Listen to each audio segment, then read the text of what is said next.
Seabed 9170. It's farewell from all of us here at NATS and Heathrow Control Tower. The 747 has graced our skies for 25 years and we are truly sorry to see it go. Thanks for all your assistance over the years. It's been a pleasure and a privilege on behalf of all pilots and crew to fly this aircraft. It's with a heavy heart that we take this aircraft on its last flight. Thank you very much.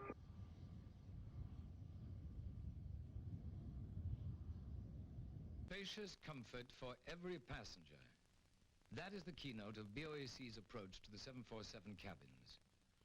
Each cabin, 1 first class and 4 economy, is furnished to look and feel like a separate self-contained entity.